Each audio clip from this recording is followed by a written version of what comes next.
আসসালামু আলাইকুম ওয়া রাহমাতুল্লাহি ওয়া বারাকাতুহু।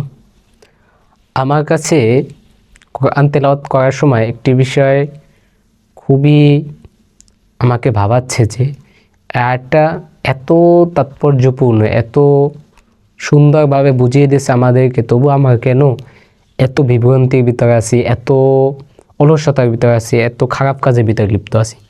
একটু খেয়াল করেন আয়াতটার দিকে আমরা দেখি। ওয়ালাকদ যারানা লিজাহান্নামা কাসীরাম মিনাল জিন্নি ওয়াল ইনস। আমি জিন ও মানুষের মধ্য হতে বহুজনকে জাহান্নামের জন্য সৃষ্টি করেছি। আল্লাহ তাআলা নিজেই বলেছেন যে আমি মানুষ এবং জিনের মধ্য হতে বহুজনকে জাহান্নামের জন্য সৃষ্টি করেছি।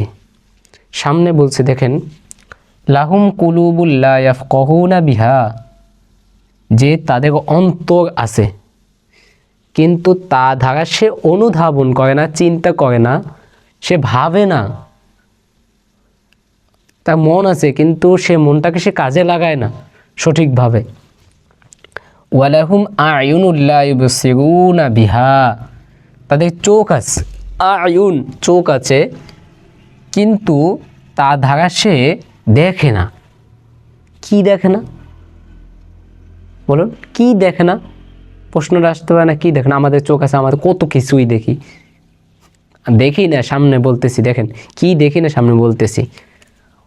ওয়ালাহুম আযানুল লা ইয়াসমাউনা বিহা, যে তাদের কান আছে। কি আছে? আযান, তাদের কান আছে।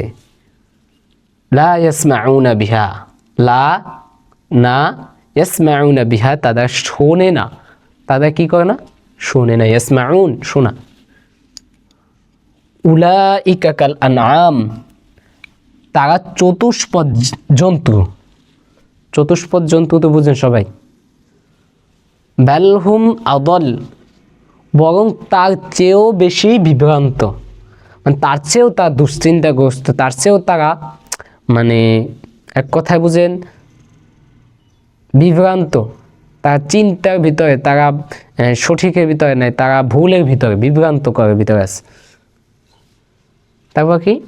উলাইকা হুমুল গাফিলুন, যে এরাই হচ্ছে গাফেল।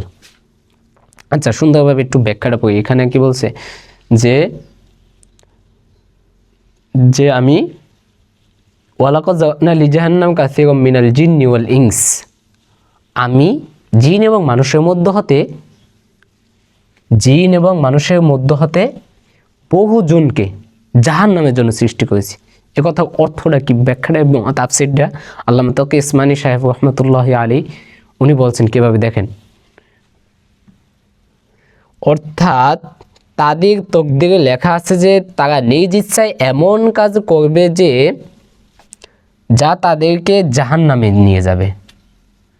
যে তাদের তকদিরে লেখা আছে যে তাদেরকে জাহান্নামে নিয়ে যাবে। প্রকাশ থাকে যে তকদিরে লেখা অর্থ জাহান্নামে কাজ করতে বাধ্য হয়ে যাওয়া নয়। মানে বলছে যে তকদির লেখা অর্থ জাহান্নামে কাজ করতে বাধ্য হয়ে যাওয়া। এটা কি সত্যি সেটা বুঝাইতেছে। এর দৃষ্টান্ত এভাবে দেওয়া যেতে পারে, কোনো শিক্ষক তার কোনো ছাত্র অবস্থা সামনে লিখে দিল যে সে ফেল করবে। এর অর্থ এমন নয় যে শিক্ষক তাকে ফেল করতে বাধ্য করলো। আমাদের শিক্ষকরা আমাদেরকে অনেক সময় বলে যে এই ছেলে ফেল করবে, এ তো অবস্থা অনেক খারাপ, অনেক জঘন্যতম, এ তো কোনো উন্নতির শিখর দেখতে পাচ্ছি না। এরকম অনেক কিছু বলে আমাদের শিক্ষকরা, আমাদের বোঝানোর জন্য হোক, আমাদের উৎসাহ মানে আগ্রহ বাড়ানোর জন্য হোক, আমাদের অনেকভাবে বলে। এর অর্থ এমন নয় যে শিক্ষক তাকে ফেল করতে বাধ্য করলো। আমাদের শিক্ষকরা এমন না যে সে বলছে যে সে ফেল করবে, এমন নয় যে সে বলছে যে বাধ্য করছে যে তুমি ফেল করো না কেন। এটাকে বাধ্য করা হয়? আমাদের শিক্ষকরা বললে বাধ্য করা হয় না। তারা আমাদেরকে উৎসাহ উদ্দীপনা বা আমাদের আগ্রহ বাড়ানোর জন্য এই কাজটা করে। বরং সে যা কিছু লিখেছিল তার অর্থ ছাত্র পরিশ্রম না করে সময় নষ্ট করবে, পরিণামে সে ফেল করবে। যে আমাদের শিক্ষক মানে বলছে যে কিসের জন্য বলে যে আমি ফেল করব, কখন বলে? যখন আমার অবস্থা এমন হয় যে আমার পড়তেছি না, আমি ভালোভাবে চলতেছি না, আমি ভালো লেখাপড়া করতেছি না, তখনই আমার শিক্ষকরা বা আমাদের উস্তাদজিরা বলে কি যে ফেল করবে। এর অর্থ সে বলে না যে বাধ্য করে না যে তুমি ফেলই করো,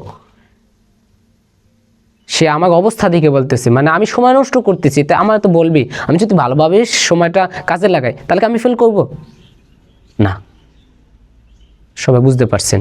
এই জন্য বলছে যে জাহান তকদিরের বিষয়টা খেয়াল করে, একটু বিষয় খেয়াল করছেন যে এখানে তকদির এই নয় যে আমাকে বাধ্য করছে, আমাকে বাধ্য করে না, এটা আমার উপর নির্ভরশীল যে আমি কি করব।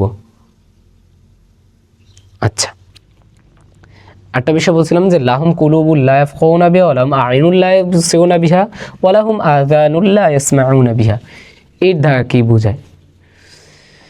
আসলে আমরা এমন জাতি যে যেখানেই সহজ পাই সেখানেই হাত দিই, কিন্তু কষ্ট করতে চাই না। হ্যাঁ, এমনি ভাবি, দেখুন আমরা সারাদিন ওয়াজ শুনি, মাহফিল শুনি, কোরআন তেলাওয়াত শুনি, খেয়াল করছেন কি এই ভিতরে কি বলছে? এই সারাদিন আমরা ওয়াজ শুনলাম, মাহফিল শুনলাম, ভালো কথা শুনলাম, কিন্তু আমল করতে পারি কি? মিথ্যা কথা বলার সময় আমার মুখে বাজে না। তাহলে একটা জিনিস আমি দেখতেছি একটা অন্যায়, কিন্তু এটা সে আমার চোখে বাজে না। শুনতেছি সে একটা অন্যায় কথা বলছে, সে গীবত গাচ্ছে, কিন্তু আমার সেটা প্রতিবাদ করি না। এটাই তো সেরকম যে শুনিয়ে না শোনার ভান করা, আমার বিপদ হতে পারে।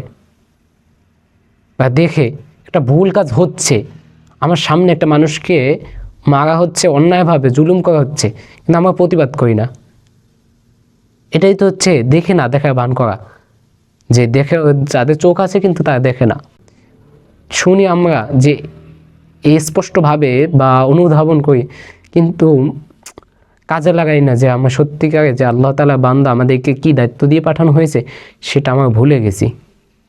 এটা খুবই গুরুত্বপূর্ণ বিষয় যে আমাদের আল্লাহ তাআলা কী জন্য সৃষ্টি করেছেন এটা কেউই আমরা ভাবি না।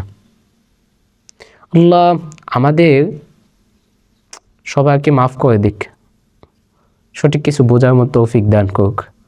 আমিন।